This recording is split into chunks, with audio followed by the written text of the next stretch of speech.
Premier Doug Ford and 4 other provincial leaders want to meet with Prime Minister Justin Trudeau to discuss the carbon tax. CTV's Colton Prale joins us live this morning with more on this. Colton, good morning.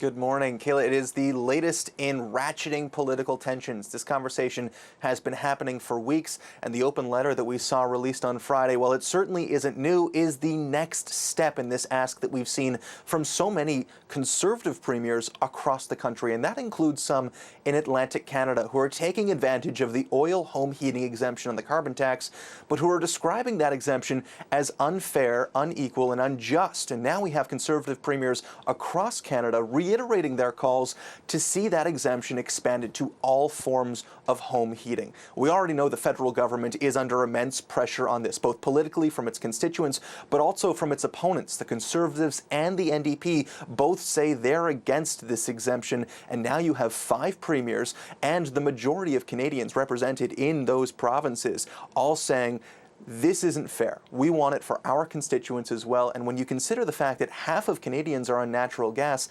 that's a big chunk of the carbon tax and its efficiency, and it poses a huge question to the Liberal government of, do they cave to the political pressure that they are currently under, or do they stand by what has been a keystone economic policy for them? And so far, they're doing the latter. The Prime Minister has said in no uncertain terms that this is it. There will be no additional carve-outs. It's oil heating and only oil heating.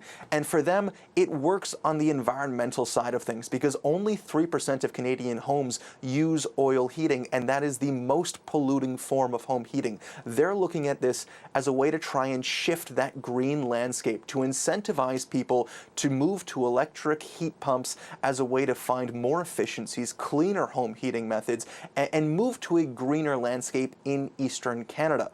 The challenge with that, and the challenge that they say they're facing, is if they offer the same exemptions to people in Atlantic Canada, or excuse me, in Central Canada who are relying on natural gas, they may not have the same incentives due to climate or due to cost to swap to heat pumps, which is the ultimate goal for the Liberal government. They are trying to get people on any form of fossil fuel off of that and towards electric and higher efficiency, less polluting forms of home heating. They haven't caved to that political pressure yet. There's no indication that they plan to do so. But what we're seeing is really a ramping up. The other challenge that the federal government is facing, and that's going to be a challenge for the premiers who are calling for these changes, is that Canada's already falling behind on its environmental targets. They're hoping to get 40% emission reductions by 2030, but their own emissions commission chief says they're not going to be able to do that. And so the environmental pressure on the Liberals right now